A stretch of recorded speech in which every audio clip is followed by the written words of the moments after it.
Last week, we built the foundation on executive presence.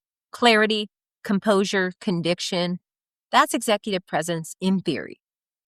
Today, we're going to talk about what happens when things get uncomfortable. Because executive presence is not tested in calm rooms. It's tested in friction, tension, toxicity. How do you react or feel inside when someone challenges your idea in front of a room? When someone leaves you on read and you know it's purposeful? When a colleague takes credit for your work? When a senior leader questions your competence? When someone interrupts you mid-sentence? All of the time in meetings. When the temperature in the room rises, this is where presence either holds or it collapses. And the trait that determines which way it goes? Gravitas. Today, we're talking about applying gravitas in the most difficult situations. Let's dive in. Welcome to the Bold Life School, the show that empowers you to elevate your life and to step into your full potential. I'm your host, Jameson, and this is where ambition meets authenticity, where you'll find the tools and inspiration to grow, evolve, and thrive. Each week, we dive into powerful topics that challenge the status quo, whether it's to break through limiting beliefs, navigate life's transitions, or embrace the bold moves that push you beyond your comfort zone. Now let's get into today's episode.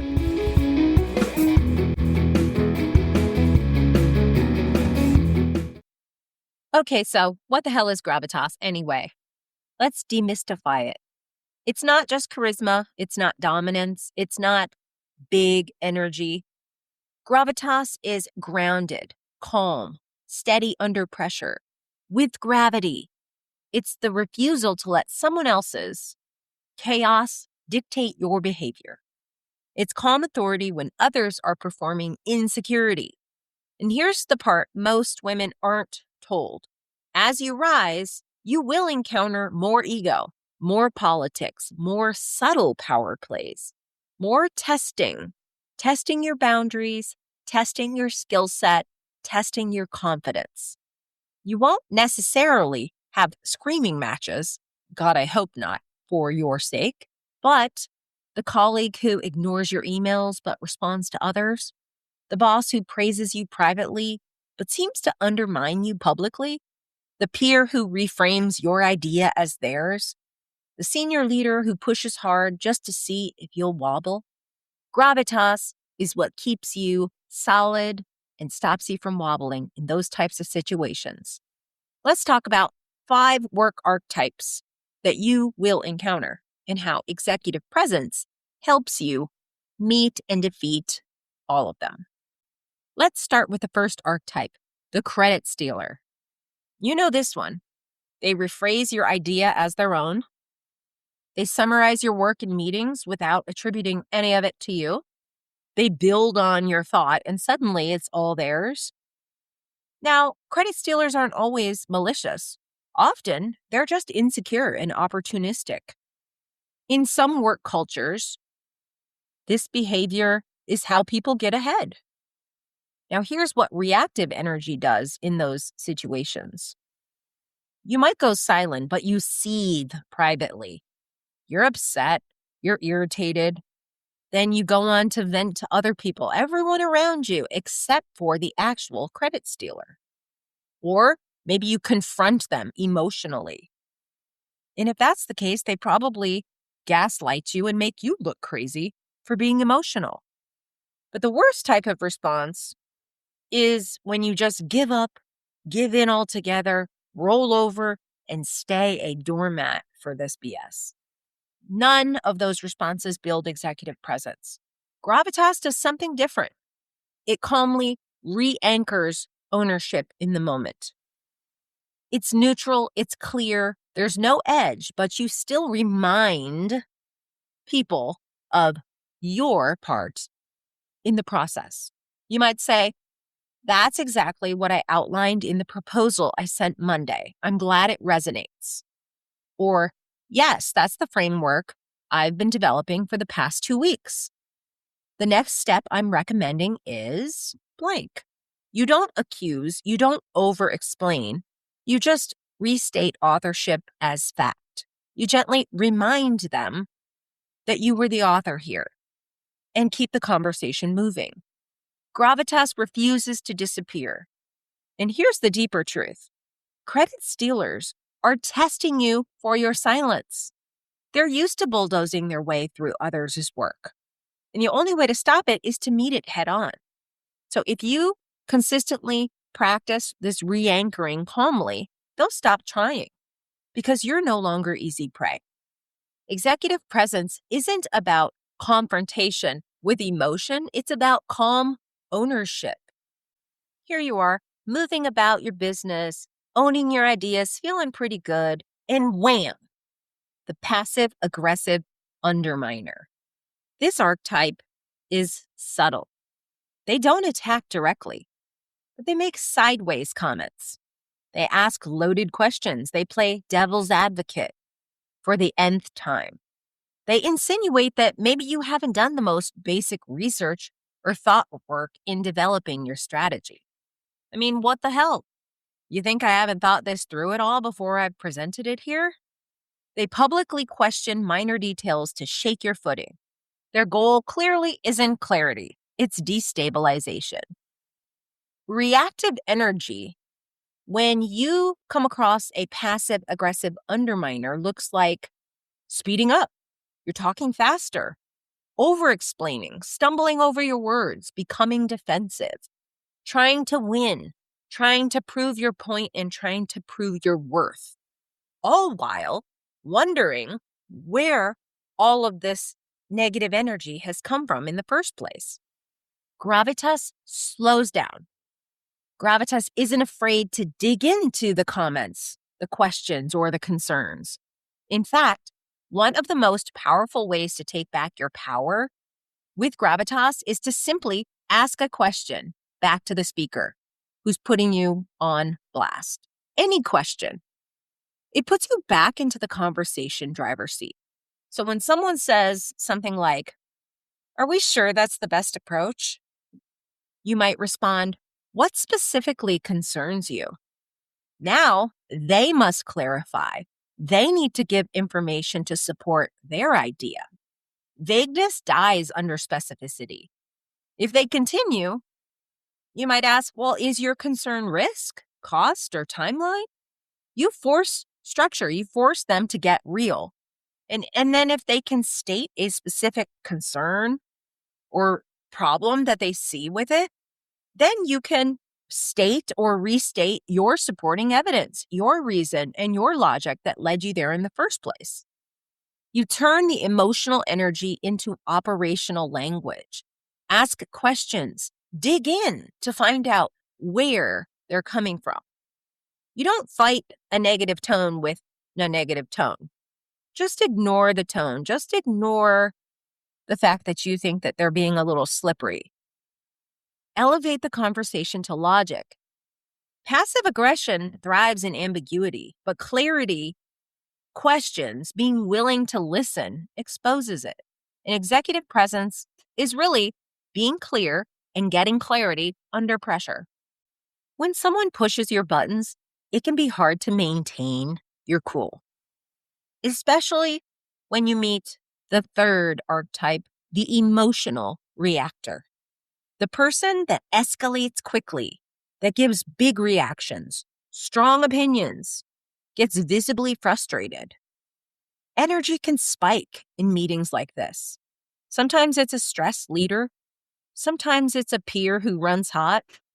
Most women mirror this energy unconsciously. It makes our heart rate rise.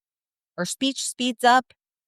We want to protect ourselves or others. The tone shifts. Now you're in emotional combat. These heated situations easily expose someone who is still working on their executive presence because they meet energy. They fight fire with fire. They match the disdainful facial expressions, or they bring eye rolls. They get emotional, defensive, and clearly bothered. Sometimes they believe that you should match energy. Maybe that means interrupting an interrupter. Whatever it is, the language use devolves. Whatever the signs are, it becomes clear that the emotional reactor has hit a nerve in you. And that means that something is unhealed in you. It means you're taking it personally. You're taking the bait.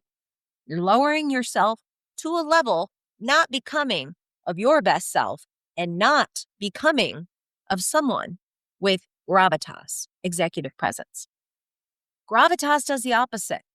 When you encounter these big feelings and big energy, you lower your tone. You sit back. You slow your speech by 10%.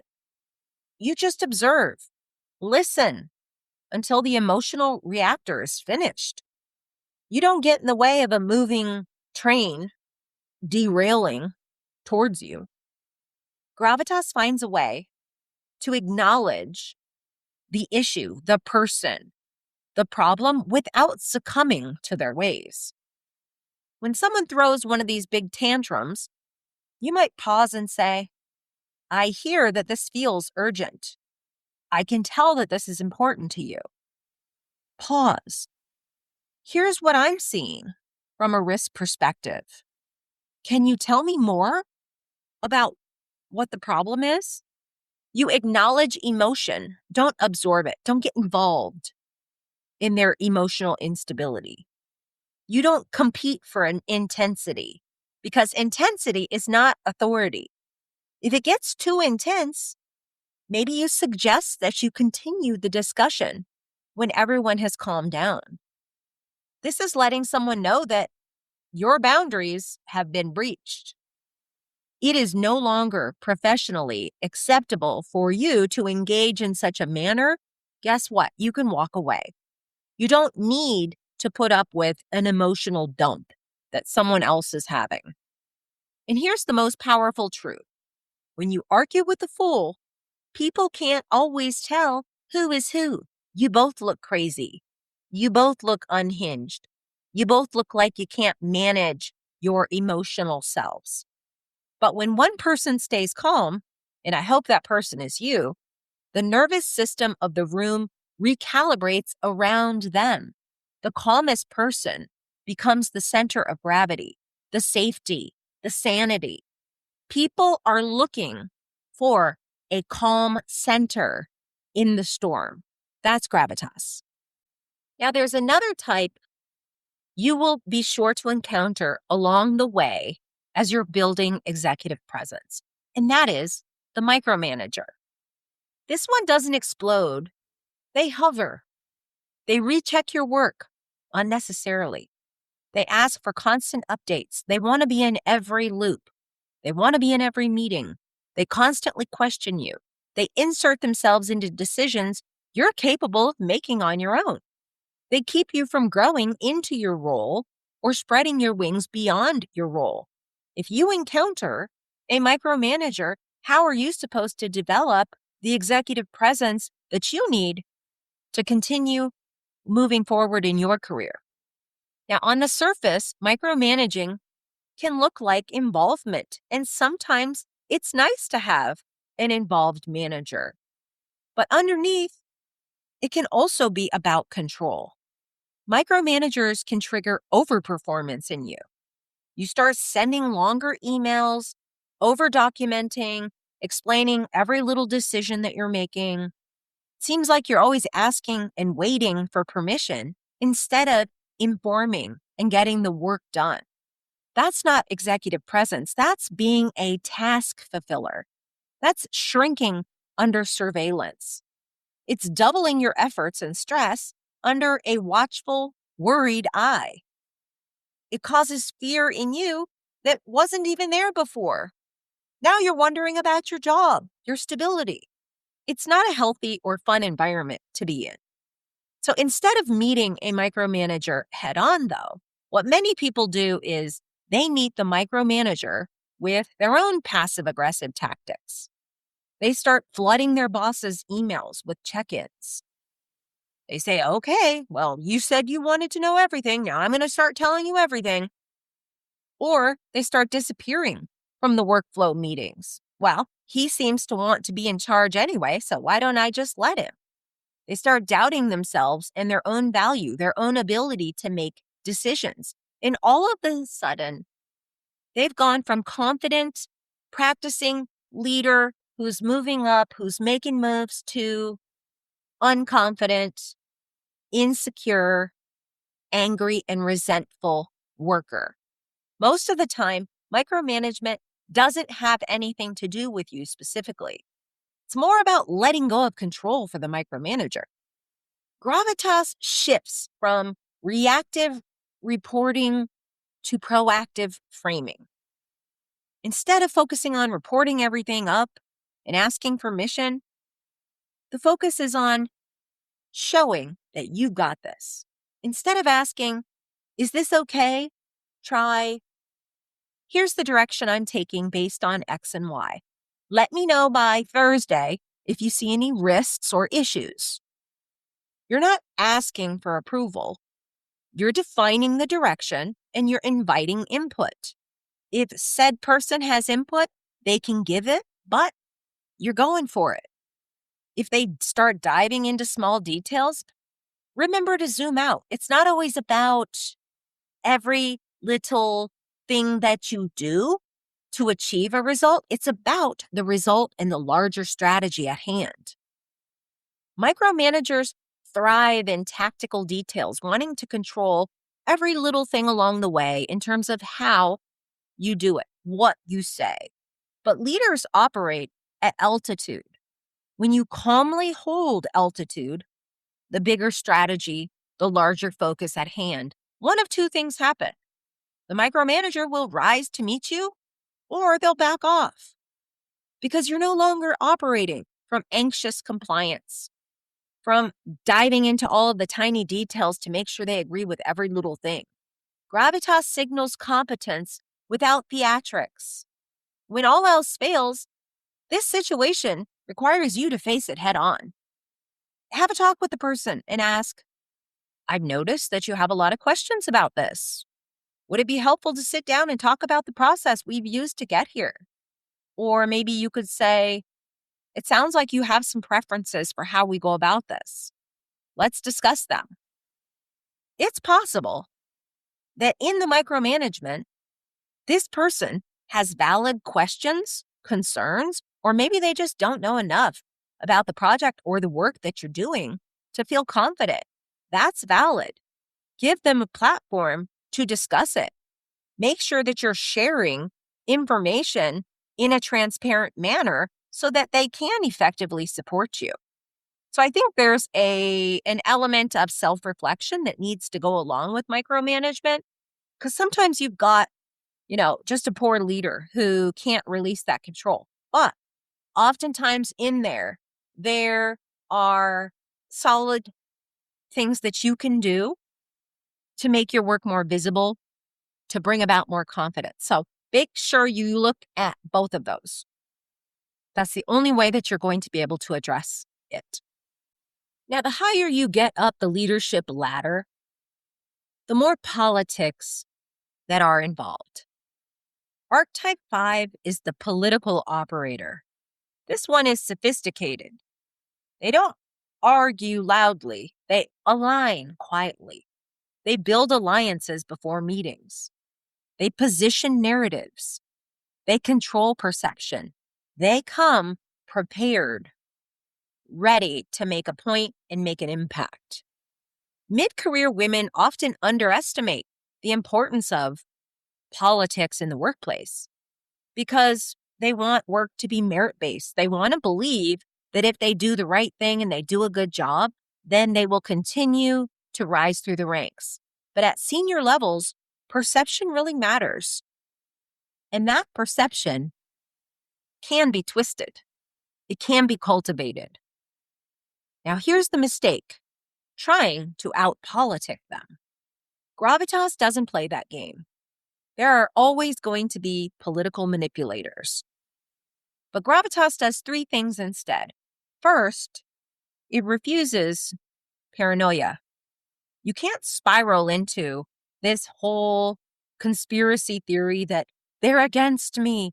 I know that they have a better plan. They don't like me, right? Just keep it fact-based. Second, you increase visibility strategically. For this, I've got episode 31 on how to use visibility as an advantage in leadership. So check it out. When you increase visibility strategically, you say, I want to make sure leadership is aware of the progress on this initiative. You don't wait until you got a fully completed project to let anybody know about it. You have that approval. You have that buy-in. You have that support from the beginning.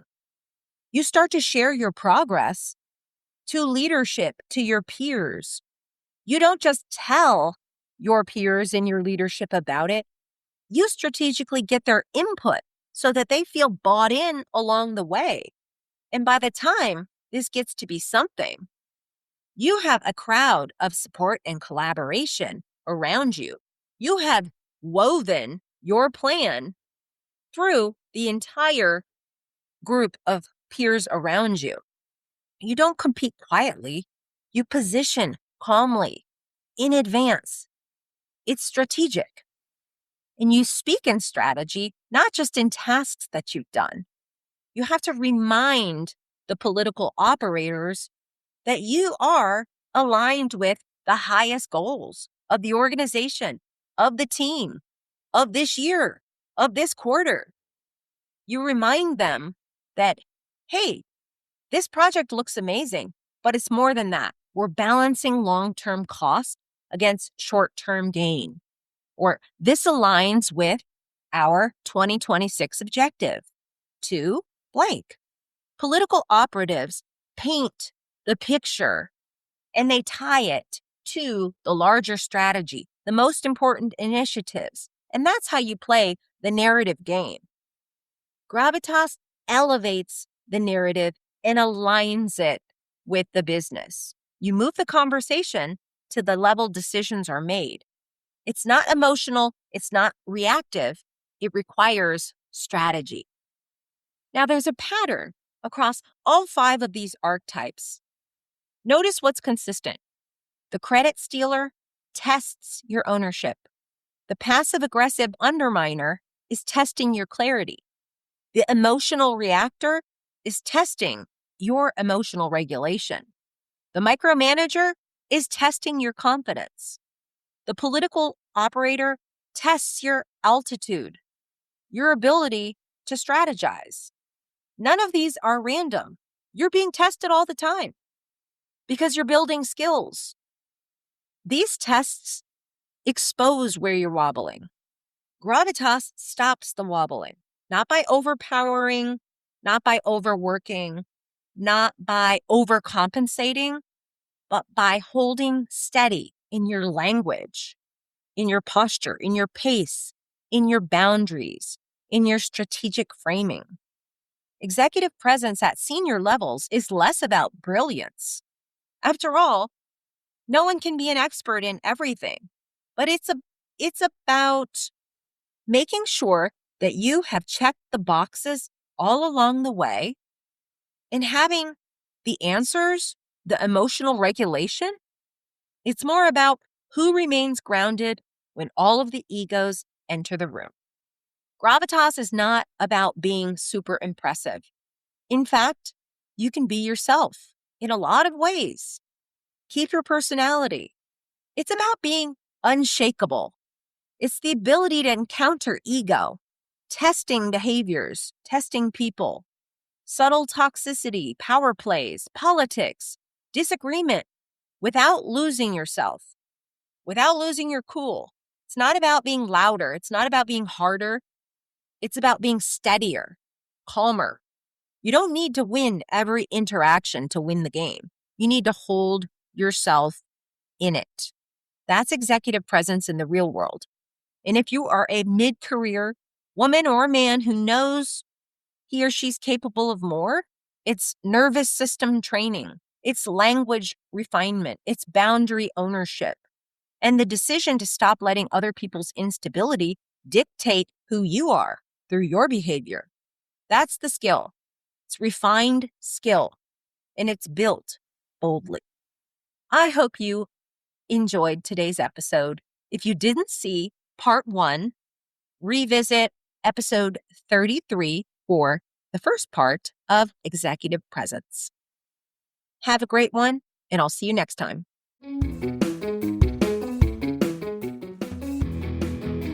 If you enjoyed today's episode, head over to theboldlife.coach for more resources, join our community, and start living your boldest life today.